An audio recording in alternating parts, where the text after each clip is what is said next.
Bees have been busy for millions of years now, and they're not about to stop anytime soon.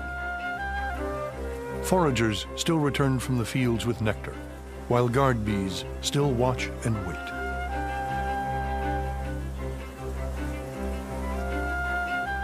There's treasure in this beekeeper's hive, and all are sworn to protect it with their lives. Suddenly, an intruder comes flying in, a wasp hoping to capture a bee and feed it to its hungry grubs. The battle begins in earnest. The wasp is larger, but the bees make up in numbers what they lack in strength. They sting the invader relentlessly. For the individual bee, it's a suicide attack. The bee's stinger and part of its abdomen will be ripped from its body when it pulls away. But the defense of the colony is the only thing that matters. Paralyzed by venom, mortally wounded, the wasp is unceremoniously dragged to the edge of the hive and dumped. Just an ordinary day of birth, death, sex, and violence. And it's not even noon yet.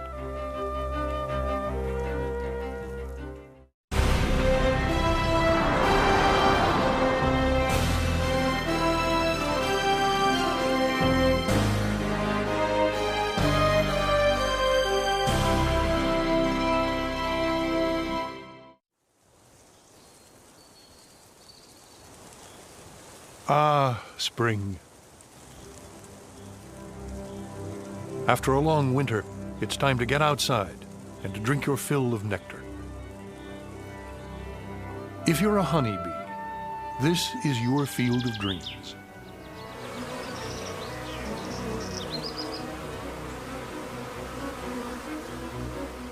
Bees get almost all of their food from flowers.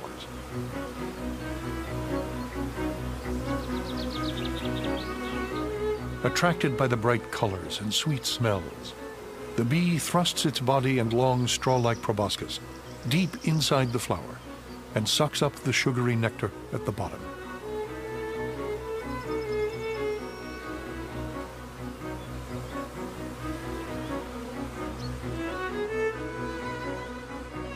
Pollen, the bee's source of protein, is also on the shopping list. While the bee is gathering nectar, pollen collects on the small hairs of its body.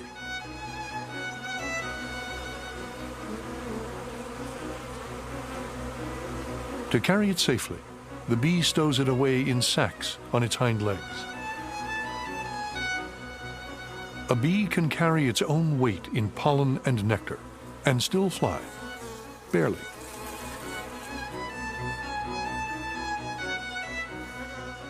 Some food will fuel the bee's own activity, but most will be saved for the communal hive.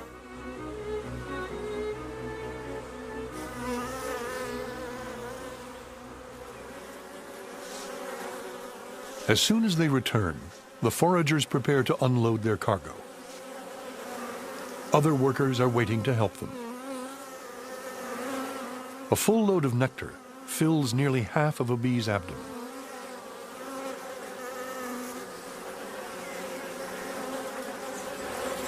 The foragers bring up the nectar from their stomachs into their mouths. Household bees then suck it out.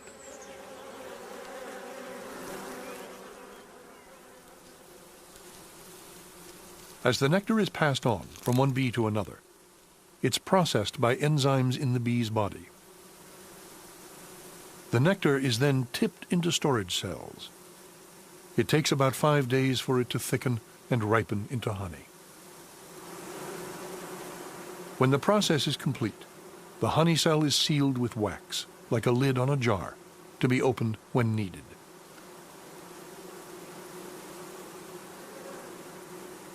Pollen is stored separately, in other cells. Later, it's mixed with honey and used, for the most part, to feed the young.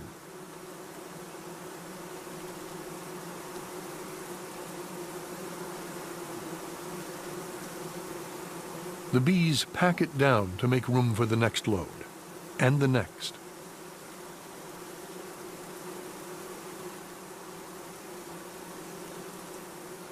Together, the dark pollen cells and lighter honey cells make up the bee's pantry.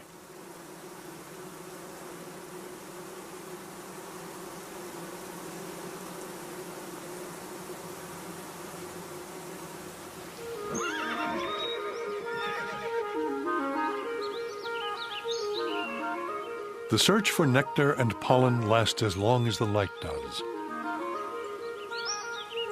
The flowers are not just being charitable. By luring the bees, they get them to carry pollen from one blossom to another. A flowering plant can't reproduce unless it gets pollen from another flower of the same type. Without bees, most would die.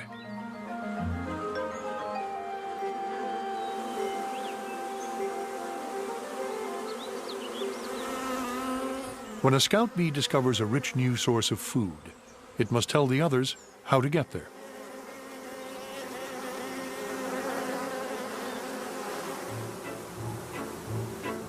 This is the waggle dance. Pay close attention. To learn the location of the nectar, watch how fast the bee waggles its body.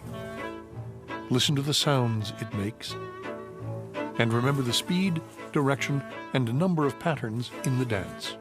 It's the bee's version of a map. Directions are always given in relation to the sun, to the right of it, the left, or dead ahead.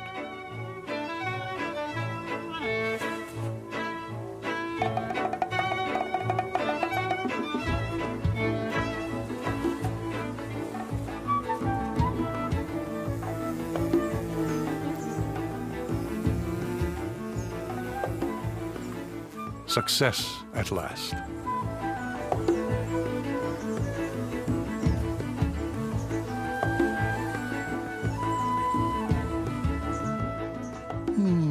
Nice nectar.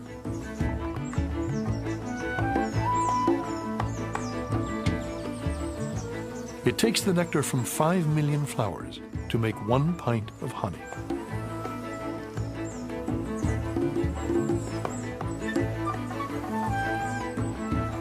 Each bee may visit hundreds of blossoms in a day and work a 12-hour shift.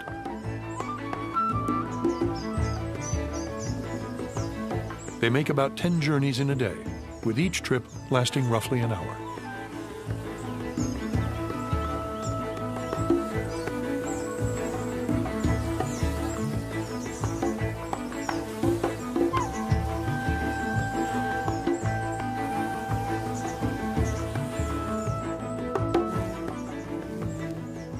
Today, just like yesterday, there is no rest for the weary.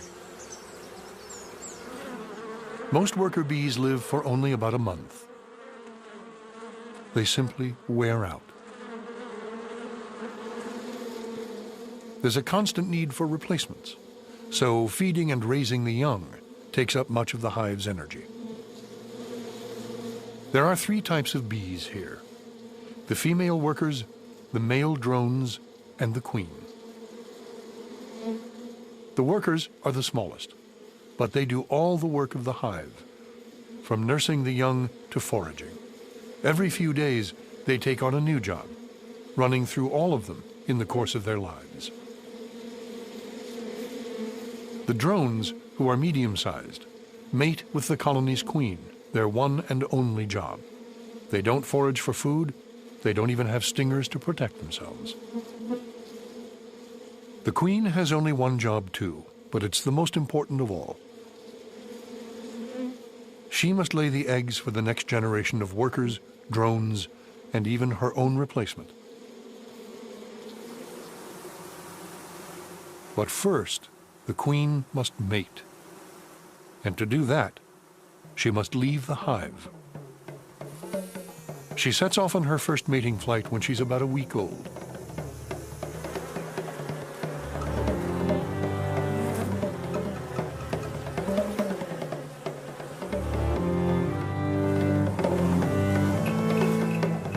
When the queen appears, she's immediately surrounded by the males, who follow her unique scent.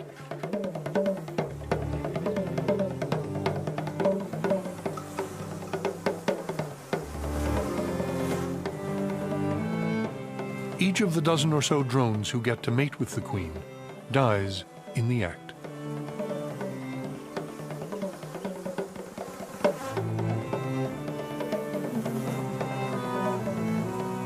The queen flies back to the hive immediately, her body carrying the sign of success. What's left of the male. She'll make a few more mating flights in the coming days.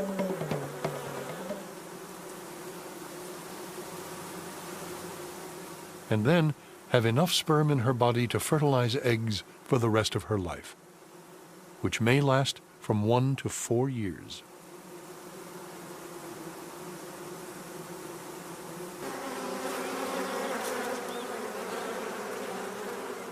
It's now time for the beekeeper to pay his respects to Her Royal Highness.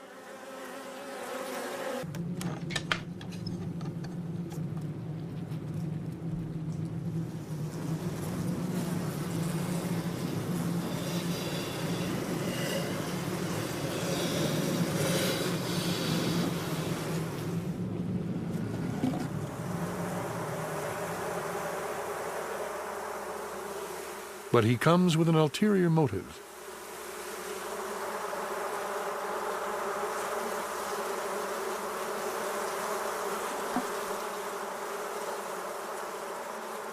A mated queen can be sold to another beekeeper who wants to establish a new colony. Such valuable property needs to be marked, like the brand on a steer.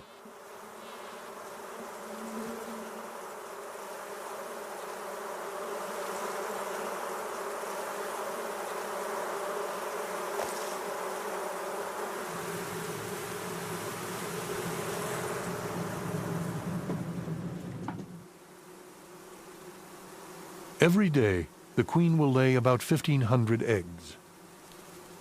200,000 in a year.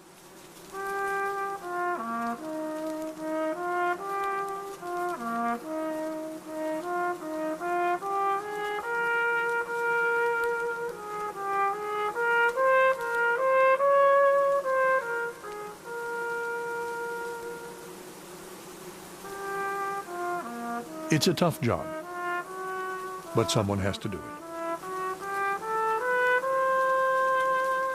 The queen's royal scent prevents the female workers from laying eggs themselves.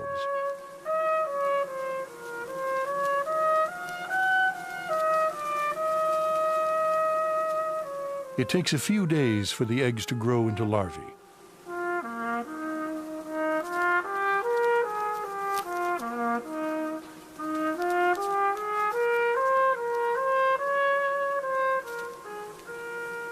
They are then bathed in a special food brought to them by workers.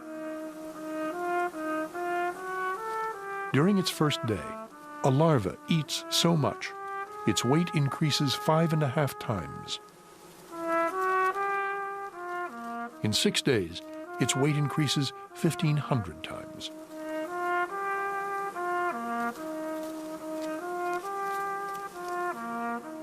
The larvae then spin cocoons, and pupae develop inside, until they emerge 2 weeks later as adult bees. The queen only stops laying eggs when the weather grows colder in November.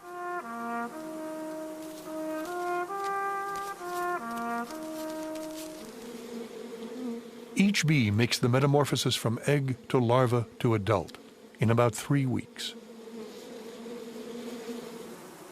And there's little surprise about the newborn sex, since every worker is a female, and almost every bee is a worker.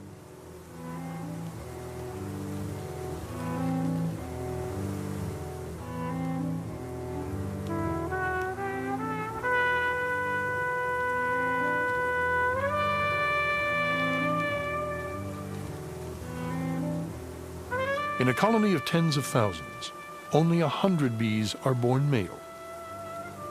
The dome-shaped covers of their brood cells provide extra space for their larger bodies. Worker bees act as midwives to assist them.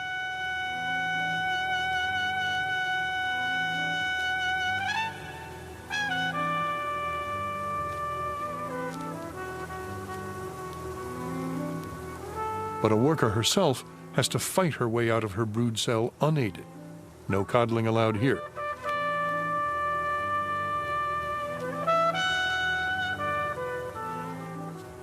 Soon the worker will follow her well-ordered behavioral cycle, beginning with cleaning her own cell. The males, on the other hand, receive special care. They are helped out of their cells and immediately fed.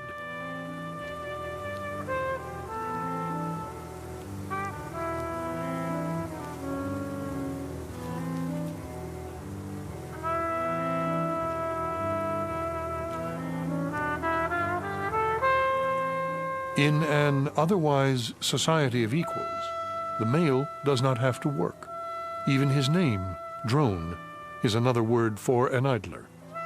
His large compound eyes tell of his sole purpose in life, sighting the queen on the mating flight.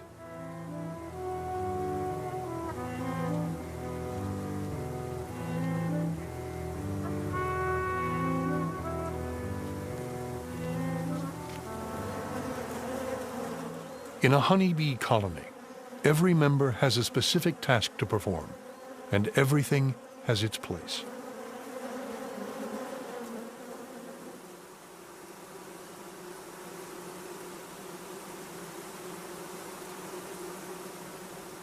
When the colony grows so large that the bees begin to run out of room, they instinctively know that it's time for the old queen to leave with half the population, and a new queen to be crowned.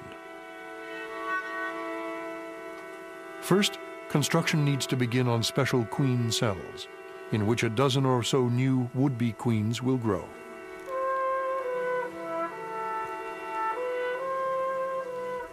This is the most exclusive neighborhood in the hive.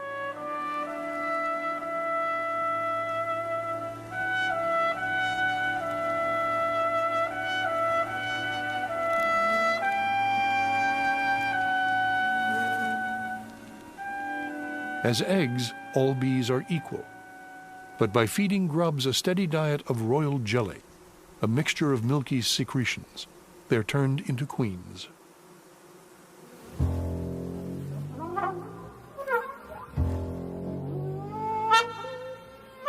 But before the new queens hatch, the old queen must leave, accompanied by thousands of workers who are close enough to follow her scent.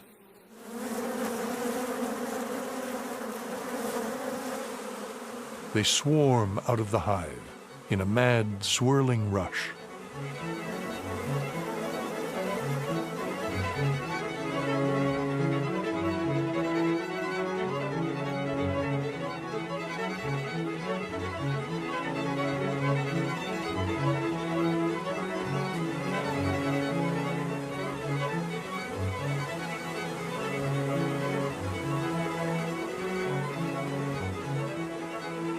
Not far from the hive, the old queen lands to rest, and the swarming bees follow her.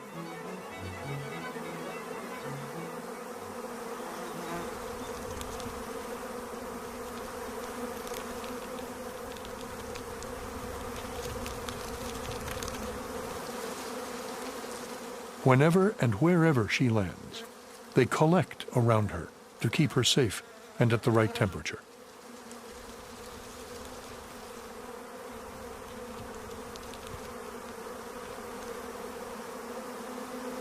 She's their future, the only member of the colony who can lay eggs and produce the next generation. But swarming bees consume a great deal of energy. Whatever food they had in their stomachs is quickly used up, so they have to stop to gather more nectar.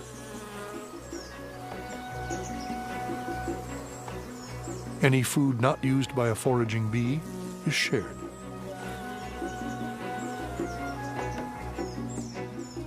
Scouts check out possible sites for a new hive. But with each hour, the danger grows. Out in the open, the bees are extremely vulnerable to predators and bad weather.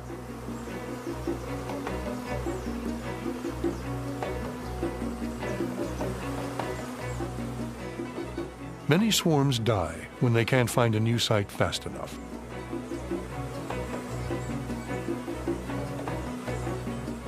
But this time, the bees are in luck. They immediately take possession of a hollow fruit tree. Every inch is carefully examined.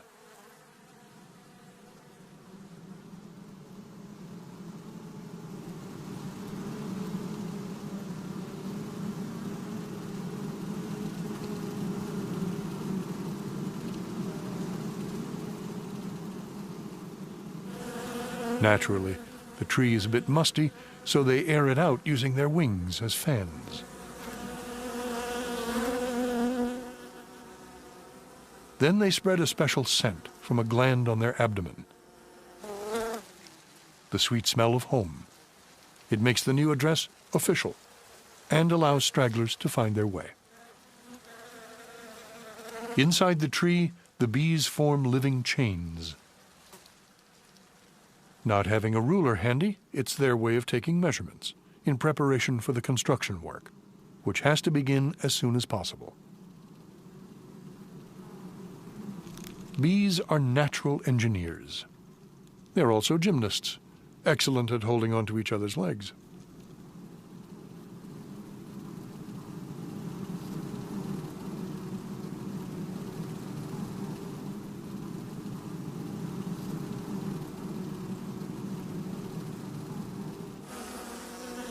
Outside, there's a steady stream of new arrivals.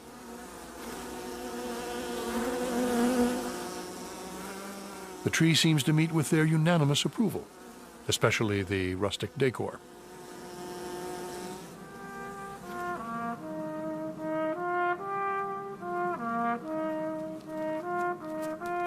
Cell upon cell and row upon row, the hive is built.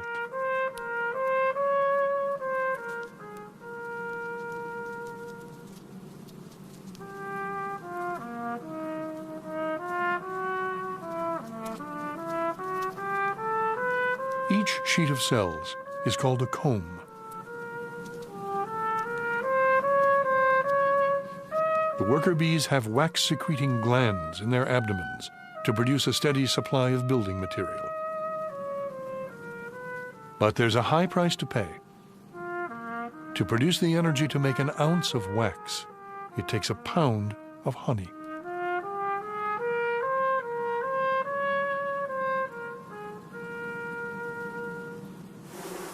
Every cell is a hexagon, sharing a wall with 6 adjacent cells. The comb has 2 layers of cells with a base in between them. That way, there can be open cells on both sides. The wax can be incredibly thin without weakening the structure. A feather-light comb can support pounds of honey. The more cells that are built, the more bees can be born, and the new colony's survival ensured.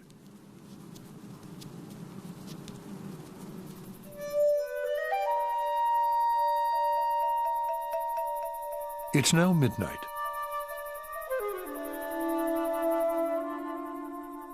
Under the penetrating gaze of an owl, the original colony rests, while other creatures stir.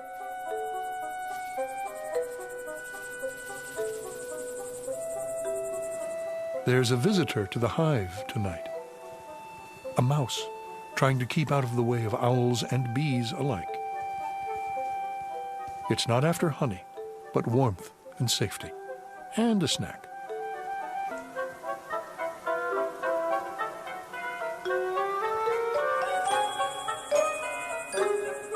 The owl is none the wiser.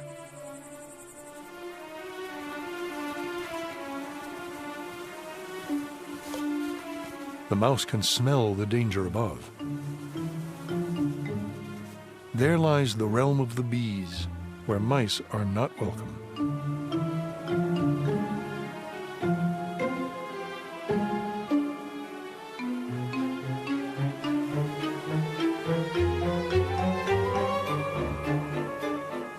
makes a modest meal of crumbs from the comb.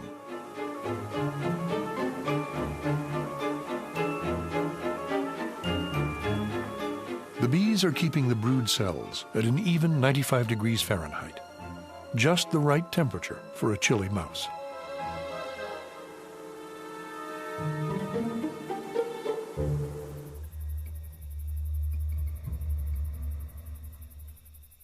The scent of honey is carried on the night air, and some creatures will go to great lengths to steal it. This is the death's head hawk moth. Its sinister name comes from the shape of a skull emblazoned on its back.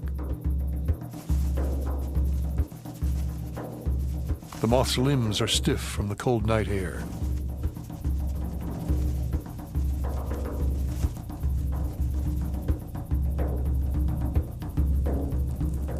By shivering, it warms its body up before taking flight.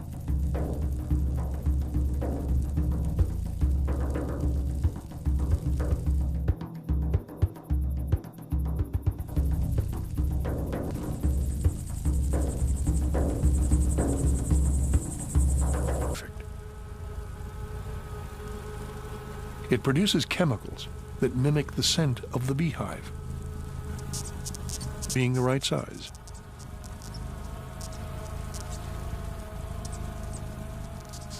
But just in case, the moth uses another deception. It makes sounds that would normally come only from a queen bee. With these disguises, the moth can plunder the honey cells unchallenged. The hive bees notice the loss of honey, but not the robber in their midst.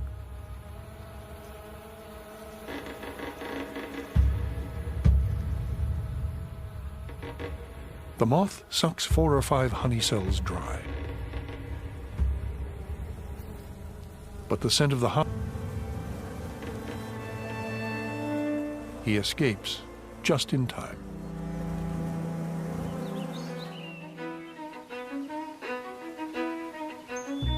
Spring now turns to summer. Not only is the harvesting season short, but all sorts of unpredictable events can force the bees to stop. And what's more unpredictable than the weather?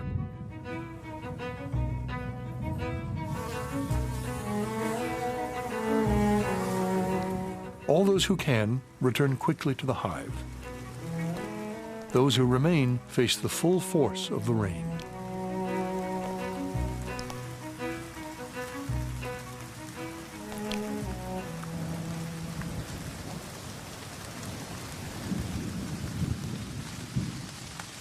The bees are forced to seek shelter from the downpour.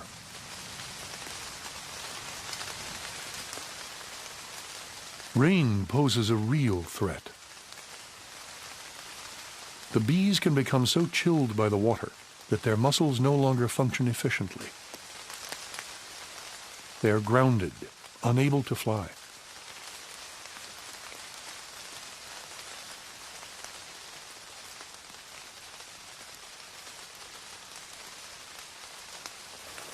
Even the guard bees back at the hive are rendered useless, numbed by the cold.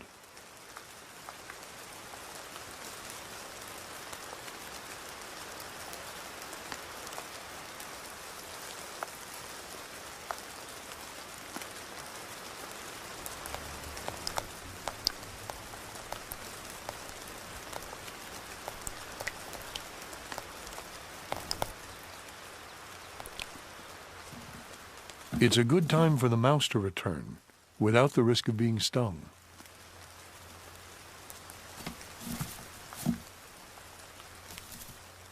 A cluster of sodden bees hangs outside the entrance. Too many foragers tried to seek shelter in the hive at the same time.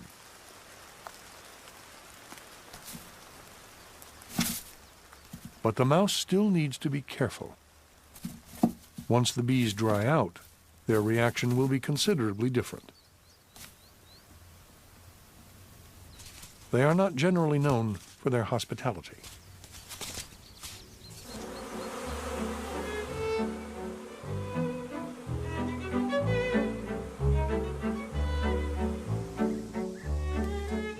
bees have reason to be wary. There are enemies everywhere, and of these, one of the most dangerous is the bird ominously known as the bee-eater.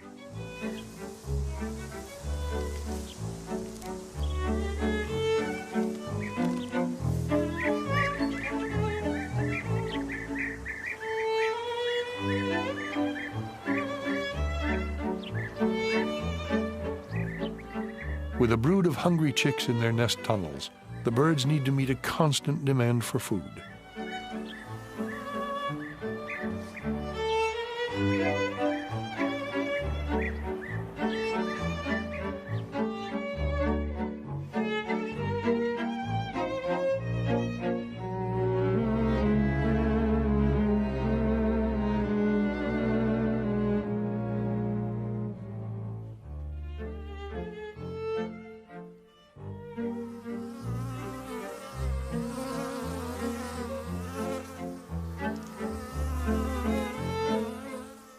Unfortunately for the bees, the birds are unaffected by the venom in their stings.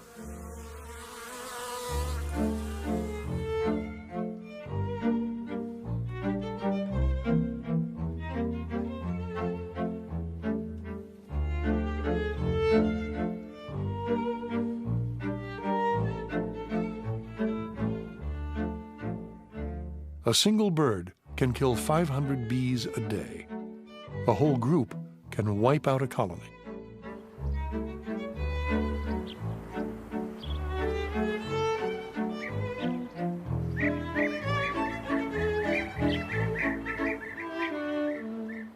The best the bees can do is become an irritation. But the bee-eater's thick layer of feathers renders most attacks ineffective.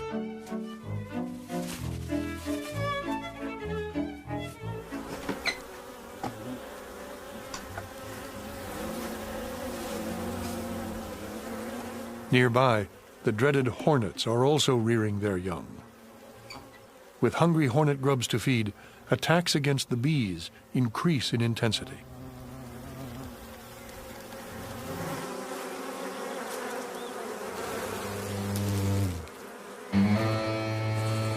The bees counterattack, but no individual stands a chance against a hornet.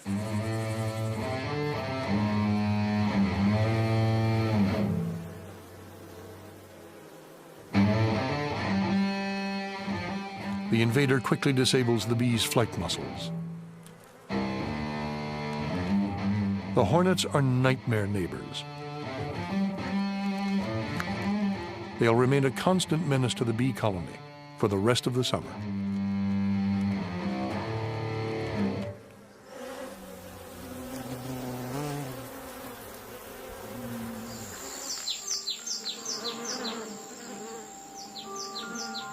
Out in the countryside, the work continues. There are thousands of different kinds of bees, but only one kind that produces honey. The honeybee can smell with her antennae,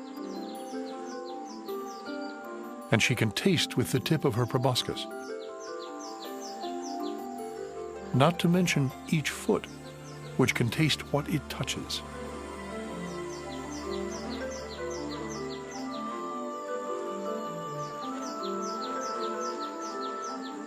A forager can visit flowers up to 6 miles away from the hive.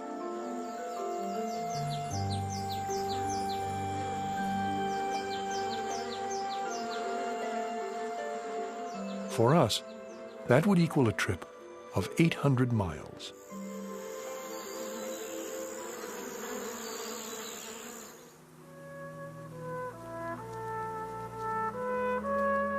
It's now 16 days since the old queen left the hive. Time for a new queen to emerge from the royal apartments to replace her.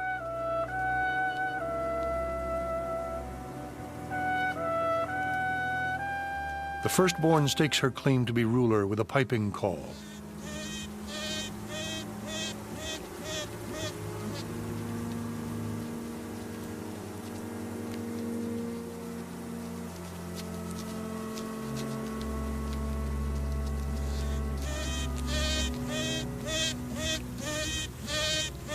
But that's not enough to win the throne. She will also have to fight up to a dozen royal sisters. One possible rival is stung to death through the wall of the brood cell before she can get out.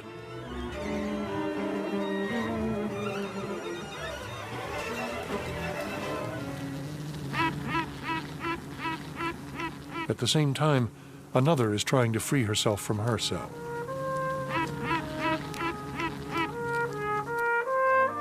The firstborn queen must now act quickly if she wants to remain in power. She heads for the brood cell of the second rival.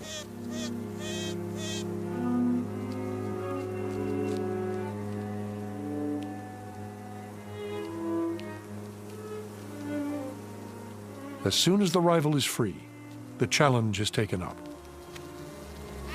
She stakes her own claim with an aggressive call.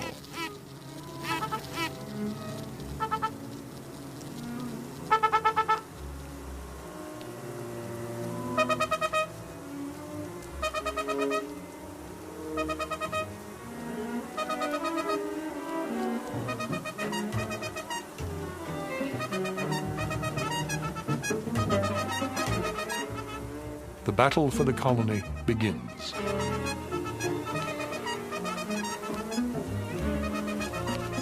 The larger, longer queens are in the center, surrounded by workers.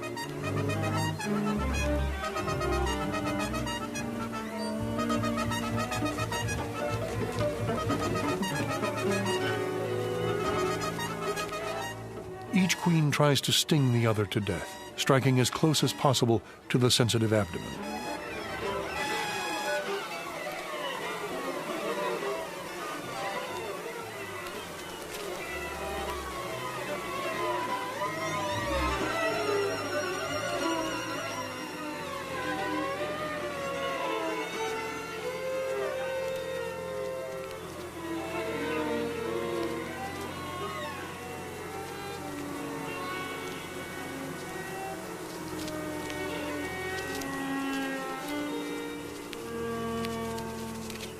But this time, quite unexpectedly, the battle ends in a draw.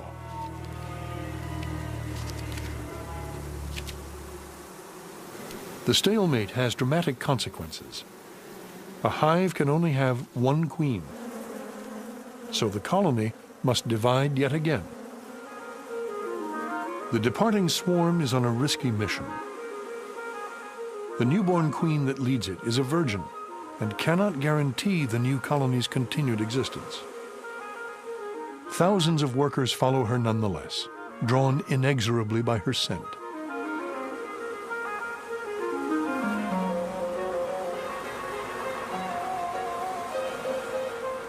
A precipitous flight from the hive can have strange consequences.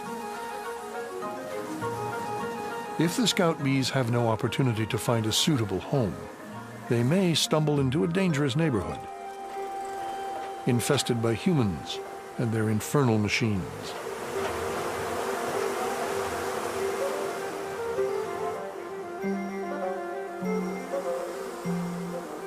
The swarm seeks a temporary resting place. For bees, home is where the queen is.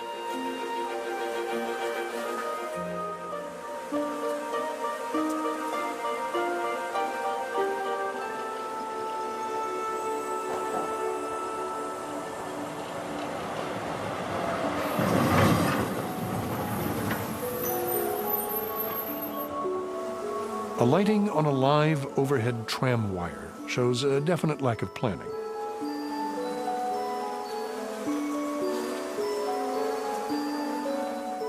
It could be deadly for the swarm. But for passers-by, it's just a diversion. Swarming bees have no possessions to protect and so seldom sting, although they do tend to bring the town to a standstill.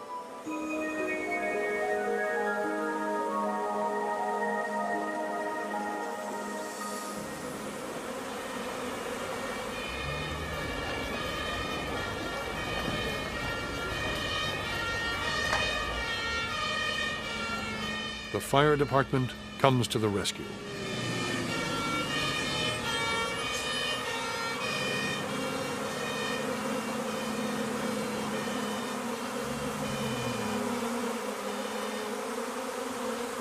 The firemen have brought with them some expert help on call for just this kind of emergency.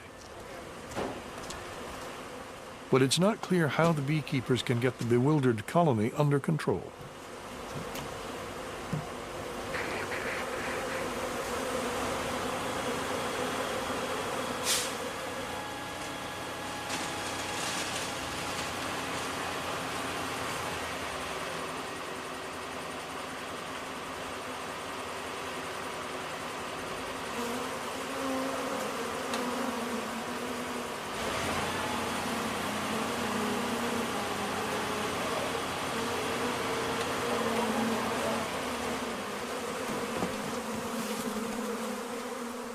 As one would expect of firemen, the beekeepers have brought along their own hoses. The cold water has the effect of calming the bees, at least temporarily.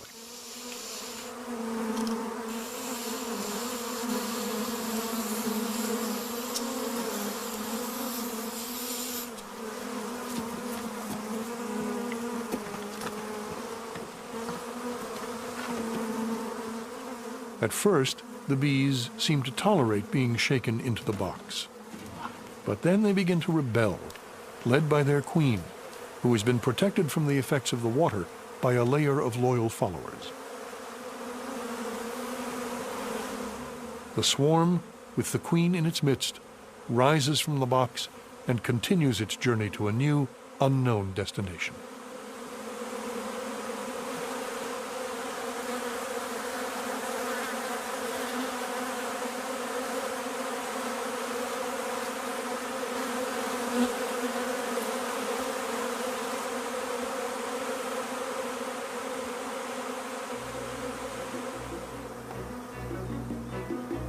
The scouts search for a suitable site for a hive in the nearby woods.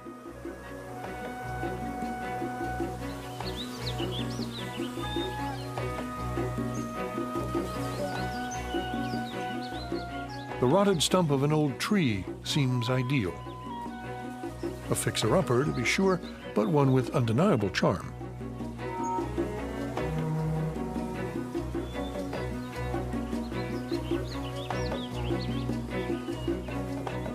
The usual inspections are cautious at first, then progressively more confident.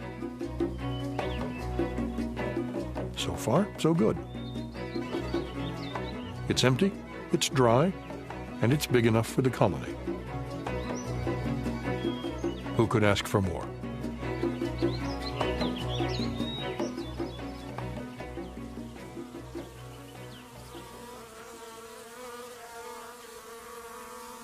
Some food would be nice too.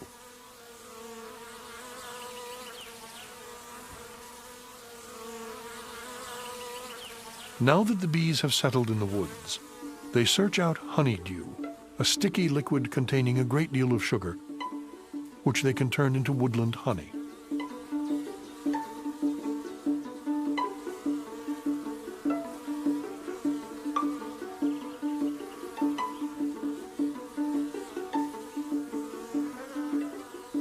The honeydew comes from aphids. It's prized by many insects, especially wood ants.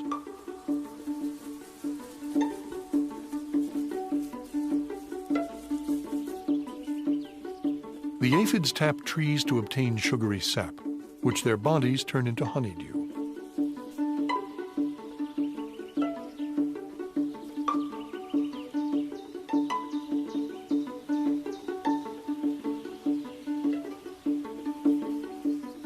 The wood ants then massage the aphids with their antennae to stimulate production.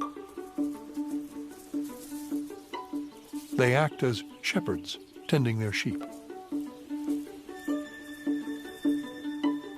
An ant lion greedily watches the wood ant's flock.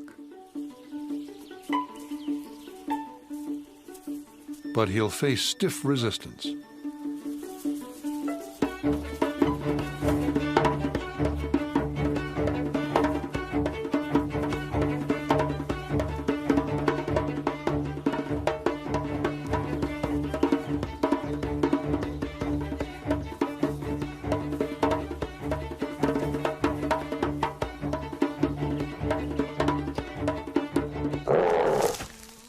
Some poachers are more imposing than others.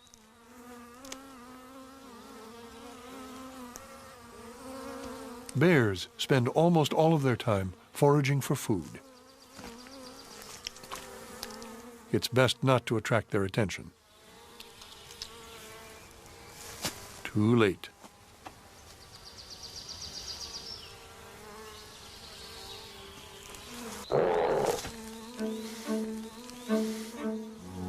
The bear is known for its sweet tooth, and a beehive is irresistible.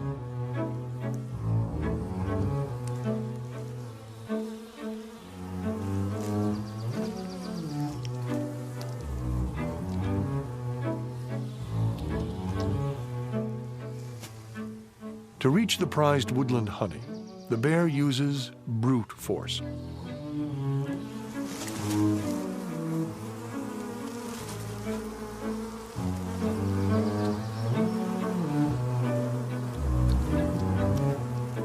But honey is only one of the attractions.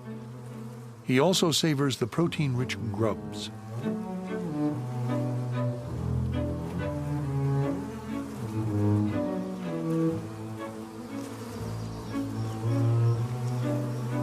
The bees desperately defend their hive.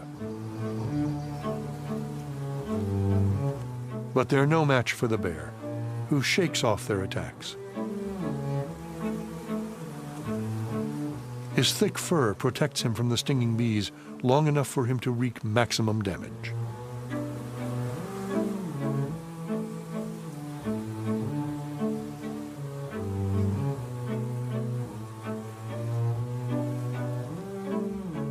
Only when the hive is devastated does the bear decide it's time to move on.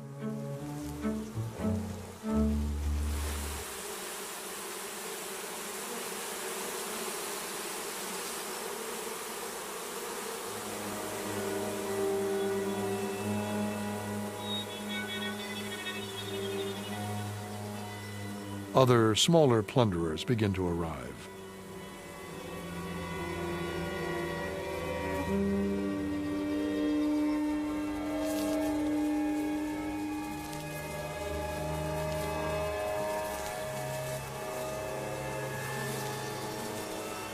One bee tries to rescue some honey. She's driven away by the ants.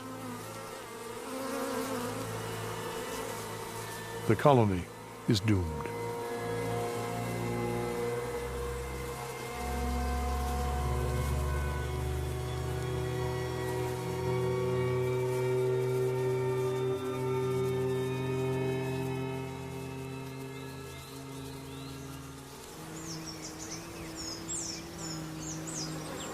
But the original hive is still very much intact.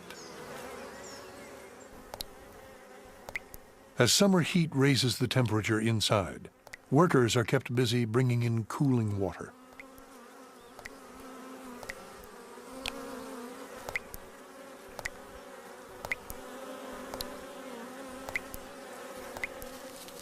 But it's the winter that's the hardest time for the colony. They have only the honey stores set aside in the summer.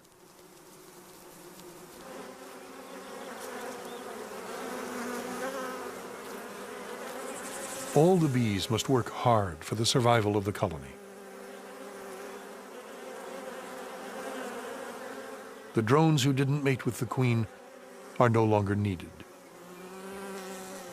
They're driven out of the hive to certain death.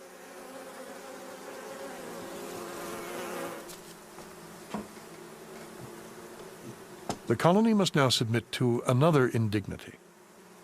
It's time for the beekeeper to take his share of the honey, a kind of rent to cover the cost of the hive and its management.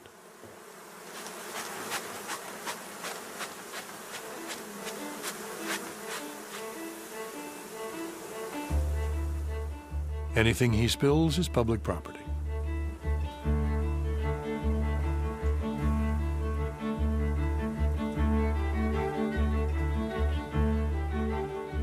But the rent is invariably reasonable, for the beekeeper wants his bees to survive the winter. Beekeepers have been harvesting their crop for thousands of years. They've faced ruin from bad weather, predators, and bacterial disease. And yet, year after year, a new generation of workers has taken to the air to bring us the taste of honey.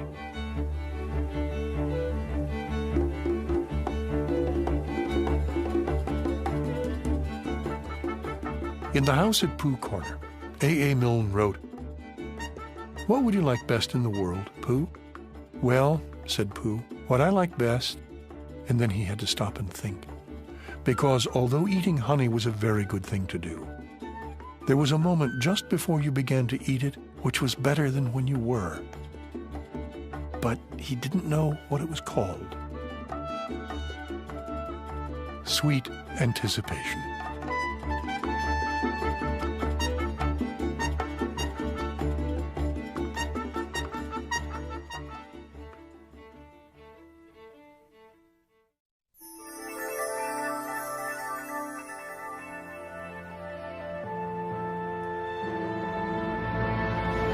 A bee in flight, a mid-air mating, life inside the hive. How did they capture all this on film? Learn the filmmaker's tricks on NOVA's website.